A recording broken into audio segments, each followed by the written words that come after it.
بسم اللہ الرحمن الرحیم۔ شروع اللہ کے نام سے جو نہایت مہربان اور رحم فرمانے والا ہے۔ السلام علیکم۔ ایک بزرگ فرماتے ہیں کہ میں ایک مرتبہ طواف کر رہا تھا، اچانک میں نے ایک لڑکی کو دیکھا کہ اس کے کاندھے پر ایک بچہ بہت کم سن بیٹھا ہے اور وہ یہ ندا کر رہی ہے، اے کریم اے کریم، تیرا گزرا ہوا زمانہ، یعنی کیسا موجب شکر ہے۔ میں نے پوچھا وہ کیا چیز ہے جو تیرے اور مولا کے درمیان گزری؟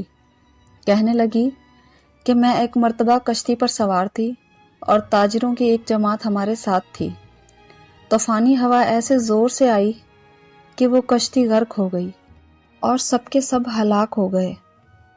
میں اور یہ بچہ ایک تختہ پر رہ گئے اور ایک حبشی آدمی دوسرے تختہ پر، ہم تین کے سوا کوئی بھی ان میں سے نہ بچا۔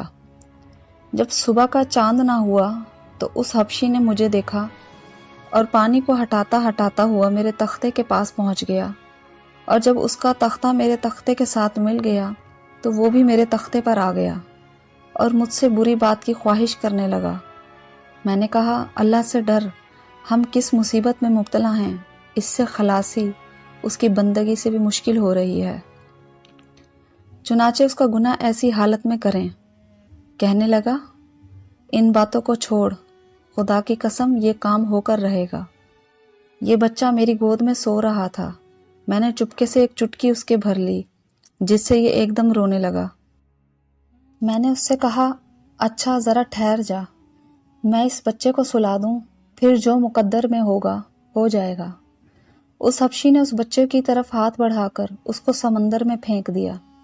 میں نے اللہ پاک سے کہا اے وہ پاک ذات جو آدمی کے اور اس کے دلی ارادہ میں بھی حائل ہو جاتی ہے، میرے اور اس حبشی کے درمیان تو ہی اپنی طاقت اور قدرت سے جدائی کر، بے تردد تو ہر چیز پر قادر ہے۔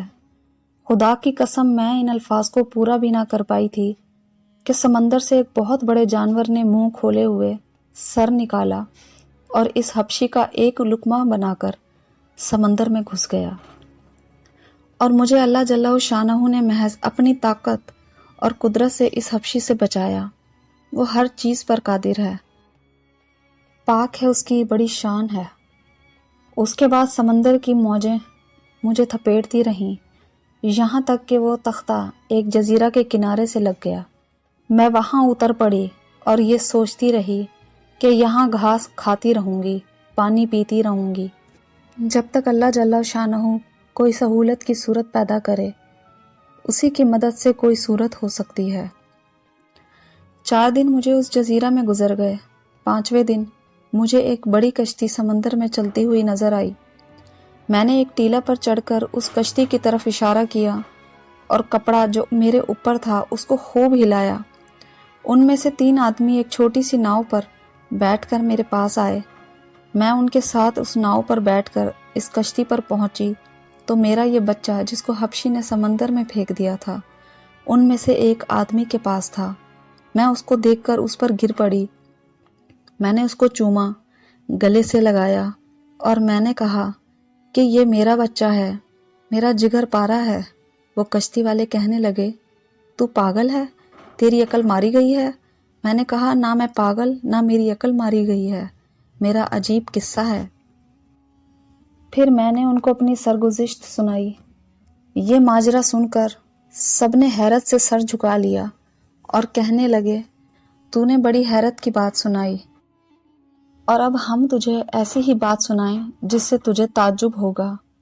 ہم اس کشتی میں بڑے لطف سے جا رہے تھے، ہوا موافق تھی، اتنے میں ایک جانور سمندر کے پانی کے اوپر آیا، اس کی پشت پر یہ بچہ تھا، اور اس کے ساتھ ہی ایک غیبی آواز ہم نے سنی کہ اگر اس بچے کو اس کی پشت پر سے اٹھا کر اپنے ساتھ نہ لیا تو تمہاری کشتی ڈبو دی جائے گی۔ ہم میں سے ایک آدمی اٹھا اور اس بچے کو اس کی پشت پر سے اٹھا لیا، اور وہ جانور پھر پانی کے اندر چلا گیا۔ تیرا واقعہ اور یہ واقعہ دونوں بڑی حیرت کے ہیں، اور ہم سب اب عہد کرتے ہیں کہ آج کے بعد سے اللہ جل شانہ ہمیں کبھی کسی گناہ پر نہ دیکھے گا۔ اس کے بعد ان سب نے توبہ کی۔ وہ پاک ذات کتنی مہربان ہے، بندوں کے احوال کی خبر رکھتے ہیں۔ بہترین احسانات کرنے والی ہے، وہ پاک ذات مصیبت زدوں کی مصیبت کے وقت مدد کو پہنچنے والی ہے۔ بے شک